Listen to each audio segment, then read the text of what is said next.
નમસ્તે વિદ્યાર્થી મિત્રો, ધોરણ 10 આવતા મહિને તમારી પ્રથમ પરીક્ષા આવશે। તમે ગુજરાતની કોઈ પણ સ્કૂલમાં ભણતા હશો વિદ્યાર્થી મિત્રો, તમારા માટે મેં અલગથી પ્લેલિસ્ટ બનાવેલી છે। એમાં ગણિત, વિજ્ઞાન, સામાજિક વિજ્ઞાન, મોસ્ટ ઇમ્પોર્ટન્ટ પ્રશ્ન સોલ્યુશન સાથે આપણે અપલોડ કરી દીધા છે। સામાજિક વિજ્ઞાનમાં 1 થી લઈને 5 ચેપ્ટરના વિડીયો અપલોડ કરી દીધા છે। દરેક ચેપ્ટરમાંથી હું તમને 6 થી 7 પ્રશ્ન કહીશ, એનામાંથી જ તમારા પ્રથમ પરીક્ષાના પેપરમાં પૂછાશે। પ્રી બોર્ડ માટે, તમારા બોર્ડના પેપર માટે પણ હું તમને મોસ્ટ ઇમ્પોર્ટન્ટ આપીશ, એનામાંથી જ પૂછાશે।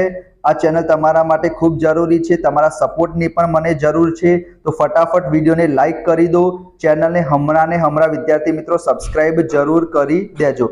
આજે આપણે જોવાના છીએ ચેપ્ટર નંબર 8 વિભાગ બી માં તમારી પરીક્ષામાં પૂછાઈ શકે એવા 6 થી 7 પ્રશ્નો।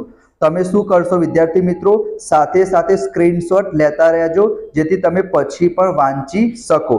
પહેલો ઇમ્પોર્ટન્ટ પ્રશ્ન કયો છે વિદ્યાર્થી મિત્રો, તમને એટલું પૂછાય કે જમીનના પ્રકારો કેટલા છે અને કયા કયા। તો તમારે શું કરવાનું છે વિદ્યાર્થી મિત્રો, જમીનના કેટલા પ્રકાર છે આપણને ખબર છે, 8 પ્રકાર છે અને માત્ર તમારે નામ લખવાના। કાંપની જમીન, રાતી જમીન, કાળી જમીન, લેટેરાઇટ જમીન, રણ પ્રકારની જમીન, પર્વતીય જમીન, જંગલ પ્રકારની જમીન અને દલદલ અથવા તો પીટ પ્રકારની જમીન પણ તમે કહી શકો। આમાંથી વિદ્યાર્થી મિત્રો મને લાગે છે કે વિભાગ બી માં અને વિભાગ સી માં એક પ્રશ્ન તમારી પરીક્ષામાં પૂછાશે કે આ જમીન વિશે તમારી પરીક્ષામાં પૂછાય, કઈ કઈ જમીન વિશે પૂછાઈ શકે। તો એક તો વિદ્યાર્થી મિત્રો કાંપની જમીન છે, રાતી જમીન છે, કાળી જમીન છે। કાળી જમીનને આપણે રેગુર કહીએ છીએ, બરાબર। રાતી જમીન જેને લાલ જમીન ટૂંકમાં આપણે કહી શકીએ, બરાબર। તો આ 3 જમીન તમારી પરીક્ષામાં અલગથી 2 માર્ક્સમાં પૂછાય અને એના સિવાય એક રણ પ્રકારની અને પર્વતીય, આ બંને તમે એક વખત જોઈ લેજો, બરાબર। બીજી બધી જમીન તમે નહીં કરો તો એક સમય ચાલશે, પણ આ 4 જમીન તમે પરીક્ષામાં કરી દેજો, અલગથી 2 માર્ક્સમાં પૂછાઈ શકે છે, એનું સોલ્યુશન પણ હું તમને આપું છું। જો પછી આ સંસાધન એટલે શું, સંસાધનના ઉપયોગ જણાવો, નહીં પૂછાય પણ એક વખત તમે વાંચી લો કે સંસાધન કોને કહેવાય। કે જેમ કે માનવી હશે એ શું કરશે, પોતાની જરૂરિયાત પૂરી કરવા માટે એની બુદ્ધિનો, એની કલા કૌશલ્યનો ઉપયોગ કરશે, બરાબર। જેમ કે અહીંયા કંઈક લાકડું પડ્યું હોય તો લાકડું પડ્યું હોય એને સંસાધન ના કહેવાય, પણ જ્યારે આપણે આપણી બુદ્ધિનો ઉપયોગ કર્યો, લાકડાને આપણે સળગાવ્યું અને એની મદદથી આપણે કંઈ ચા બનાવી તો આપણે એનો ઉપયોગ કર્યો તો એ શું બની ગયું, સંસાધન બની ગયું। તો એનો ઉપયોગ તો આપણને ખબર જ છે, બહુ બધા ઉપયોગો છે સંસાધનના, કુદરતી સંસાધન છે, માનવ નિર્મિત સંસાધન છે। આ પરીક્ષામાં પૂછવાની શક્યતા બહુ ઓછી છે। મેં તમને કીધું કે 3-4 જમીન કરી દેજો, તો અહીંયા વિદ્યાર્થી મિત્રો તમે સ્ક્રીનશોટ લેતા રહેજો। કાળી જમીન તમે જોઈ શકો છો કે ટોટલ 15% ક્ષેત્રફળમાં શું છે, કાળી જમીન છે, બરાબર। એના લક્ષણો શું છે, બરાબર, કઈ કઈ જગ્યાએ છે એ તમે 3-4 પોઈન્ટ લખી દેવાના। કે ક્ષેત્રફળ એક યાદ રાખજો, 3-4 રાજ્યોના નામ યાદ રાખી દો અને એની અંદર ફળદ્રુપ હોય છે, ચીકણી હોય છે, એ 3-4 વસ્તુ તમે જોઈ લેજો। 2 માર્ક્સમાં પૂછાય તો તમે 5-6 પોઈન્ટ લખી દેવાના, બરાબર। કાળી જમીનને એની ભેજ સંગ્રહણ ક્ષમતા પણ વધારે હોય, બરાબર। તિરાડો પડી જશે, કયા કયા પાક થશે, એને કપાસ માટે ખૂબ અનુકૂળ છે કાળી જમીન, તો કપાસની જમીન પણ કહેવામાં આવે છે। કાળી જમીનને રેગુર નામે પણ ઓળખાય છે। આ પ્રશ્ન એકચ્યુઅલી 3 માર્ક્સમાં પણ તમારી પરીક્ષામાં પૂછાઈ જાય, તમે આકૃતિ પણ જોઈ શકો છો કાળી જમીનની, બરાબર। આ પ્રમાણે કાળી જમીન છે। એના પછી રાતી જમીન તમારી પરીક્ષામાં પૂછાઈ જાય તો એ પણ તમે જોઈ લો। આ રાતી જમીન 19% હશે। આ બીજો પ્રશ્ન, બીજો પોઈન્ટ તમને યાદ ના રહેતો નહીં લખો તો ચાલશે, એના અમુક 2-3 નામ લખી દેવાના। રાજસ્થાનમાં ઉદયપુર છે, ભીલવાડા છે, આ બધી જગ્યાએ થશે। બીજી વસ્તુ આ તમારે ઇમ્પોર્ટન્ટ લખી દેવાનું કે રાતી લાલ કેમ કહેવામાં આવે છે, કારણ કે એની અંદર ફેરિક ઓક્સાઇડ હશે। આ પોઈન્ટ તમે સારો છે લખી શકો કે રાતી જમીન કેમ ગણાશે, કારણ કે એની અંદર ફેરિક ઓક્સાઇડ હશે, બરાબર, અને એના કારણે એનો રંગ લાલ હશે। જેમ જેમ તમે નીચે જોશો પીળા રંગની થતી જશે, એમાં કાંકરા, કાર્બોનેટ એ બધી વસ્તુ નહીં હોય, મેગ્નેશિયમ, ફોસ્ફેટ, નાઇટ્રોજન એની પણ ઉણપ હશે, અને ઘઉં, કપાસ, બાજરી આ બધી વસ્તુ તમે કરી શકશો। આ રાતી જમીન થઈ ગઈ।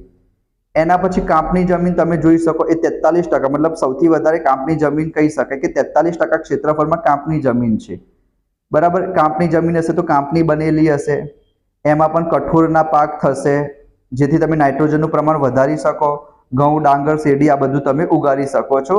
આ તમારી કાંપની જમીન આકૃતિમાં પણ તમે જોઈ શકો છો। એના પછી આ બે પ્રશ્ન છે, જમીન ધોવાણ અને જમીન સંરક્ષણ. આ બે પ્રશ્ન તમે વિભાગ બી માં ઓછા વિભાગ સી માં પૂછાવાના ચાન્સીસ વધારે છે, તો તમે ખાલી સ્ક્રીનશોટ લઈ લો. જમીન ધોવાણ એટલે શું? એક જે ઉપરના કણો હોય એ હવા અને પાણીના લીધે એક જગ્યાએથી બીજી જગ્યાએ જતા રહે, એને આપણે જમીન ધોવાણ કહીએ. અટકાવવાના ઉપાયો તમે સ્ક્રીનશોટ લઈ લેજો વિદ્યાર્થી મિત્રો. અને એના સિવાય મેં તમને બીજી બે જમીન કીધી હતી, પર્વતીય જમીન અને રમ પ્રકારની જમીન. તો પર્વતીય જમીન છે કે પર્વતીય જમીન કોને કહેવાય, કઈ જગ્યાએ આવશે? એમાં જૈવિક દ્રવ્યો વધારે હશે, સ્તર એનું પાતળું હશે. પર્વતીય જમીન એટલે કે પર્વતવાળા વિસ્તારમાં તમને જોવા મળશે 2700 થી 3000 મીટરની ઊંચાઈએ.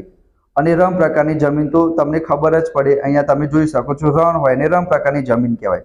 રાજસ્થાનમાં રણ વધારે છે તો રાજસ્થાનમાં જોવા મળશે, હરિયાણામાં, કચ્છ સૌરાષ્ટ્રમાં કચ્છનું રણ તમે સાંભળેલું હશે. ઓછી ફળદ્રુપ હશે કારણ કે પાણી તો બહુ મળશે નહીં, રેતાળ એટલે કે બહુ રેતી હશે.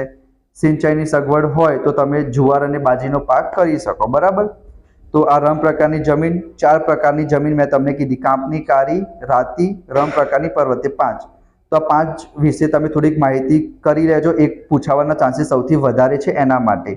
અને આ ચેપ્ટરમાંથી વિદ્યાર્થી મિત્રો નકશો પણ પૂછાશે વિભાગ ડી માં, તો અહીંયા તમે સ્ક્રીનશોટ લઈ લો ફટાફટ, બરાબર. જેમ કે તમે કાળી જમીન વચ્ચે જોઈ શકો છો, રાજસ્થાનમાં છે, મહારાષ્ટ્રમાં છે, ગુજરાતમાં છે, બરાબર. એના પછી રાતી જમીન તમે જોઈ શકો છો, રમ પ્રકારની તમારે રાજસ્થાનમાં બતાવી દેવાની. તો આ જમીન વિશે તમે જોઈ લો, બરાબર. એકાદ પૂછાય કે રમ પ્રકારની જમીન તો તમે રાજસ્થાનમાં બતાવી દેવાની. કાળી જમીન કે તો તમે ક્યાં બતાવી દો, ગુજરાતમાં બતાવી દો. કાંપની જમીન પણ ગુજરાતમાં, પંજાબ, હરિયાણા, દિલ્હી કોઈ પણ જગ્યાએ બતાવી શકો. પહાડી કે તો જમ્મુ કાશ્મીરમાં બતાવી દેવાની. તો આ પ્રમાણે એક નકશો પણ તમારી પરીક્ષામાં પૂછાય છે જમીનવાળો, તો એક નકશો તમે જોઈ લેજો, સ્ક્રીનશોટ લઈ લેજો. એના પછી બીજા મેં તમને કીધા જે વિભાગ બી માં પૂછાઈ શકે છે મોસ્ટ ઇમ્પોર્ટન્ટ પ્રશ્ન આ ચેપ્ટરના, બરાબર. એના માટે અલગથી આપણે પ્લેલિસ્ટ પણ બનાવેલી છે, ગણિતની અલગ, વિજ્ઞાનની, સામાજિક વિજ્ઞાનની, એમાં તમને બધા જ પ્રશ્ન મળી રહેશે. તો ફટાફટ વિડીયોને લાઇક કરજો, ચેનલને સબસ્ક્રાઇબ કરજો, દોસ્તો સાથે શેર કરજો.